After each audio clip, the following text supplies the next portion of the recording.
Next on Worcester News Tonight, keeping young drivers safe during the deadliest days of summer.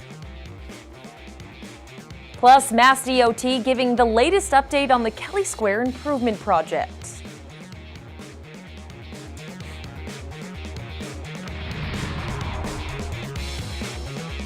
Good evening and thank you for joining us. I'm Anna Botari. It is one of the most dangerous times of the year for teen drivers to be on the road. The next 3 months have been coined as the 100 deadliest days. With proms, graduations, and nice weather here, experts are warning anyone who gets behind the wheel to pay attention. Our Cam Jandro's live in Worcester tonight with more. Cam? Anna, it's the time of year where students are getting out of school for the year. Teenagers, or some of them have their license, and they're looking to experiment with that freedom. Well, with so much inexperience on the roads, that's why AAA is calling it the 100 deadliest days. Now, I caught up with a driving instructor earlier today who says she feels more comfortable on snowy winter roads than she does this time of year. Right there, she's on the phone. Oxford police officer Kevin Mercier is on Sutton Avenue. He's looking for distracted drivers. You'll see them looking down in their lap, looking up to see if traffic's moving, looking down in their lap, looking up to check the light, things like that. Distracted driving is Oxford's top cause of car accidents so far this year at 16%. According to the state, teen driver fatalities increased by 43% from Memorial Day to Labor Day. They are known as the 100 deadliest days. You don't want to be distracted by a cell phone. And then you have passenger distractions, music distractions, loud music, and just the inexperience of young drivers. Thousands learn to drive at the Central Mass Safety Council every year. Veteran instructor Gail Erickson says the era of technology and social media has made the roads more dangerous. It's very common for them to have it in their hand, but to rely on the camera. The blind spot indicators in the mirrors will tell you if someone is actually there in the blind spot, so a lot of drivers don't look into the blind spot. Erickson says nights like prom and graduation are cause for concern. To keep students safe on the roads, administrators and parents at Clinton High School provided transportation to and from prom. For the last 2 decades, they have also organized a post-prom celebration. We know that they're together and they're still having fun, but they're having fun in a safe place that's supervised. This type of a environment afterwards and what's offered for students makes a big difference, and it relaxes us. AAA says an average of 10 people die daily during the 100 days. It's why experts are urging drivers to be more alert during the summer months. Lock the phone up, put it in the glove box, put it on Do Not Disturb, get to where you're going, and check your messages. You want to get there safely. Now, Officer Mercier says they seem like common things to do, but it's always important to remember, never drive drunk or too sleepy, always have a seatbelt on, and most importantly, get this thing out of sight. We're live in Worcester tonight. I'm Cam Jandro, Worcester News Tonight. MassDOT holds a meeting in the city tonight to update the public on the Kelly Square Improvement Project. The estimated $17 million project is expected to take more than a year to complete. Tonight's meeting focused on impacts to traffic management during construction, including removing permanent parking in areas and lane closures of roads surrounding construction. MassDOT also discussed and looked for feedback on the renderings of new landscape and streetscape. This is their opportunity to voice their opinion on different things and to give us some input on issues that they may see or impacts that we might not have seen, so that we can address them as we move to construction. The next step after this meeting will be to finalize the design and prepare to advertise for bid in July. They're expecting to start construction in October. Researchers at Nichols College released new data showing there hasn't been a lot of movement for women in leadership positions since their first report in 2015. The biennial Massachusetts Women's Leadership Index includes corporate, public, and nonprofit leadership.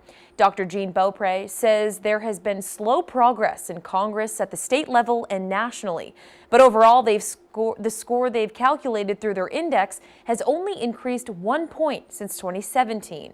According to the report, women make up 13.4% of corporate executive officer positions, 21% on corporate boards, and only 4% of CEOs in the state's largest public companies. It's probably a little slower than many of us would like. Any movement is good movement, but at the same time, we would love to see a little bit more forward motion. We're not stalling or going backwards, which is a great thing. The report also found women make only 83 cents for every dollar a man earns. Beaupre encourages every organization to take a strategic and values-based look at their practices. New tonight, Massachusetts State Police say the man whose body was found at Worcester Regional Airport died of natural causes. State Police say troopers responded to the airport around 2 p.m. Wednesday for reports of a man found unresponsive in a facilities trailer. The man was a Massport employee. He was pronounced dead at the scene. Massport released a statement saying this is a terrible loss for Massport and the entire Worcester Regional Airport community. A new report looks into the possibility of removing fares on city buses. The Research Bureau says the move might actually improve operations for the Worcester Regional Transit Authority. Our Gretchen LaRosa has the details. The WRTA's goal is to get more people to ride the bus.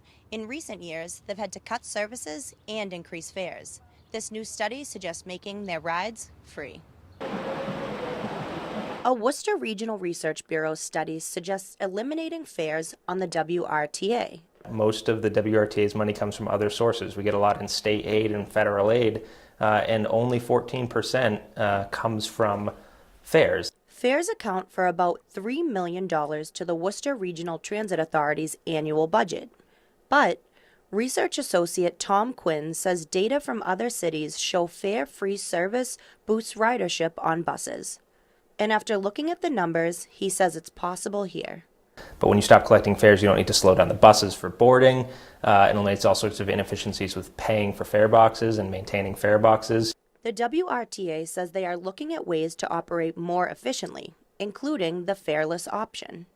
Clearly, getting the fares collected that are owed is the first step, and that's where we're looking at changing to another system, more electronic-based, more app-driven, a swipe and go kind of card. The WRTA says the study is a great start, but there are plenty of steps to take before they could follow its recommendations. The Worcester Research Bureau report was a high-level look at whether or not taking fares out of the system was doable, and that's certainly doable.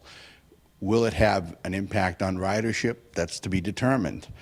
Now, the WRTA says they are already making changes. They are hoping to have an app-based fare program in place by the end of this year. In Worcester, Gretchen LaRosa, Worcester News Tonight. A fallen Auburn police officer is being remembered on the 3rd anniversary of his death in the line of duty. Today, officers placed a wreath at the police station's memorial to Officer Ronald Tarentino, Jr. He was fatally shot during a traffic stop on this day in 2016. Auburn firefighters also cleaned up the site where Officer Tarantino was killed and planted flowers in his honor. This day is a sad day for the community as a whole. We lost a great police officer, a great husband, a great father. He was just out doing his job and, gunned down senselessly by a violent criminal. Tarantino was 42 years old. He left behind his wife and 3 children. One of his sons was recently hired by Auburn police as a part-time dispatcher. Have you ever wondered how much your sports memorabilia is really worth? Well, many got their answer Wednesday with a free appraisal at the Worcester Public Library. Michael Osaki is a vintage sports memorabilia appraiser. Wednesday, people brought items in, including signed baseballs by Babe Ruth, Ted Williams, and the 1949 Boston Red Sox. He also was given old baseball cards from the 1930s all the way to the mid-1960s to appraise. Gamers from the 1950s, the Mickey Mantle, the Ernie Banks, the Hank Aaron. Those cards will have most value because they're just super old, and from some great sets, like the 1952 Topps baseball card set is a top 3 collected set universally. And so because the Mickey Mantle card is inside that set, it makes it even that much more valuable. Osaki says cards made before 1975 hold more value because in years after, cards began to be mass-produced. Hollywood is back in the city. An action movie is filming in downtown, and its star power is drawing a lot of attention from fans. Our Chandler Walsh was down there today and has more. A movie starring Ryan Reynolds was being shot throughout the day here on Franklin Street. This isn't exactly a new scene for Worcester. Chris Evans was here for filming in April and Liam Neeson in November. Crowds around Worcester Common hope to get a glimpse of a Hollywood movie taking over the area. It's great. I mean, why not? Why not here? Crews are filming a movie called Free Guy. It stars Ryan Reynolds as a bank teller who discovers he's actually a player inside a video game. I think it's an amazing opportunity for Central Mass. There's so many great aspects of it that can get featured, so I think it's great. Parts of Franklin and Portland streets were closed for filming, and the Common was roped off Wednesday. Kristen Vadia and her family weren't expecting to see this much production. We're running an errand at City Hall and happened to just come outside. So David Simpson lives a short walk away and took the day off to enjoy the sun and take in the filming frenzy. I've just seen a couple of shots over there. It seemed like it'd be pretty interesting to be watching, so that's why I'm just sitting back taking a look at it. Vadia says she's more likely to see the movie since it's being filmed in Worcester. She thinks the city should celebrate it as well. I think they should also try to do some type of a screening to allow some of the people that were involved in it and in this area to come see it. So. This is their last day filming in Worcester. The movie is set to be released in July 2020. In Worcester, Chandler Walsh, Worcester News Tonight.